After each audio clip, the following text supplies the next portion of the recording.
Now look, today we're diving into one of the most emotional and honestly mysterious public statements we've heard in a while. Erika Kirk, the widow of conservative activist Charlie Kirk, just gave her first comments since her husband's assassination. And while she spoke with raw grief and defiance, there is one part of her speech that has everyone talking. The way she referred to they. Who is they? And what did she mean? Look, y'all sit back and relax and stay into the end of this episode because we about to dive right in.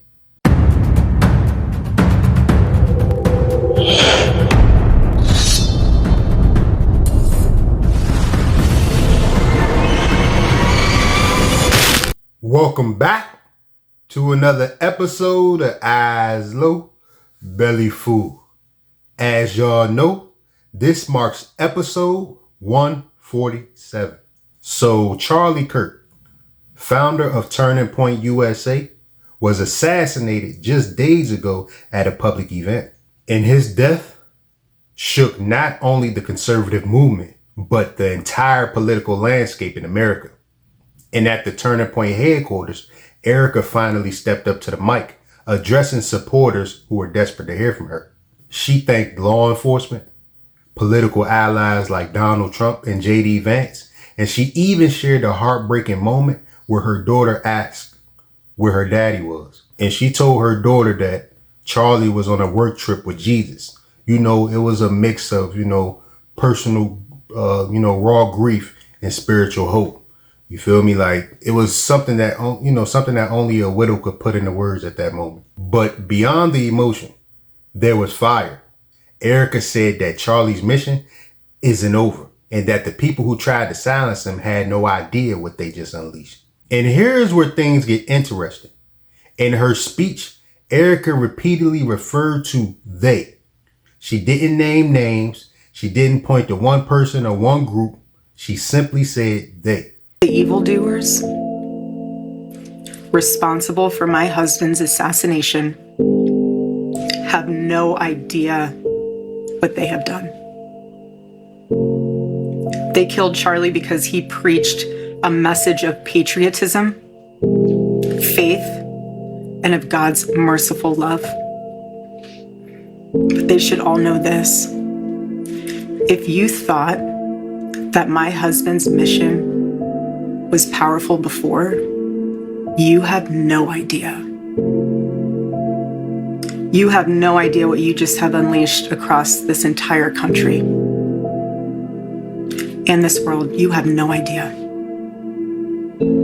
You have no idea the fire that you have ignited within this wife. The cries of this widow will echo around the world like a battle cry.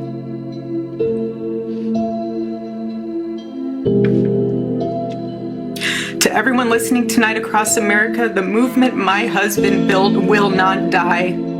It won't. I refuse to let that happen. It will not die.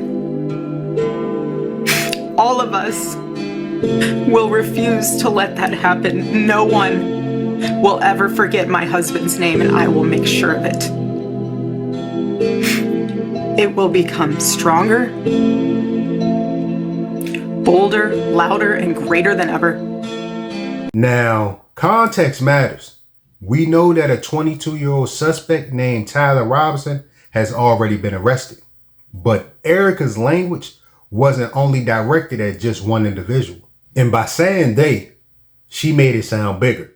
Like her husband's death wasn't the result of just one person pulling the trigger, but part of a larger, darker force working against him. And that ambiguity is powerful.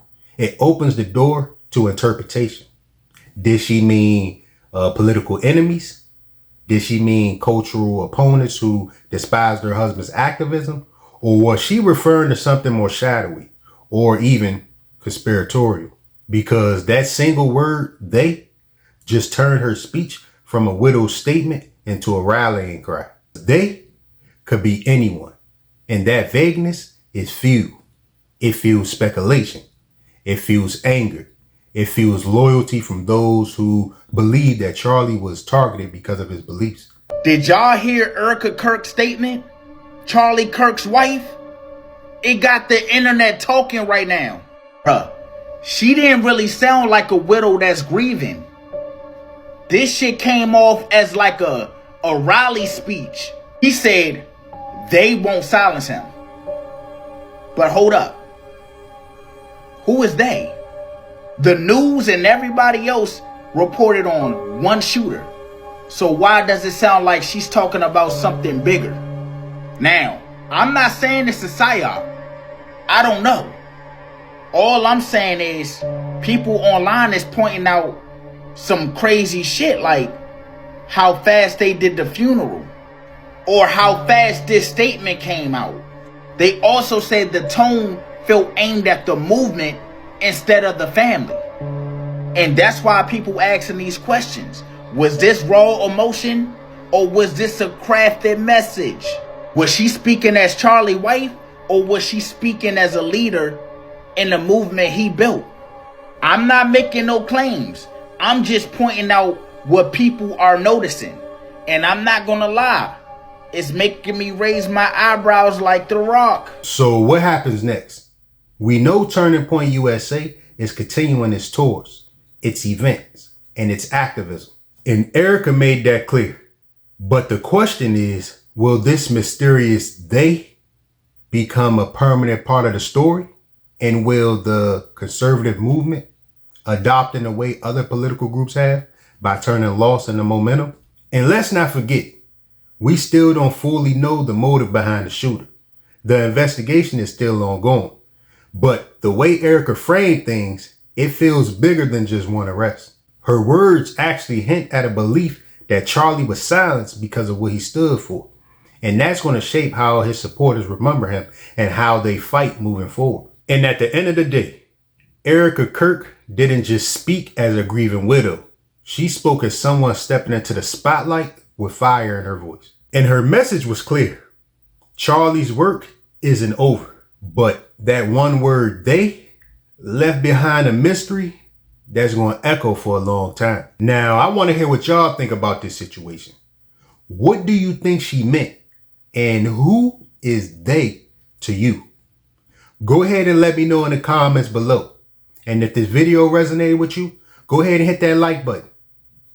Give me a thumbs up. And also subscribe and hit that bell notification for more episodes. I'm going to catch y'all in the next one. Peace.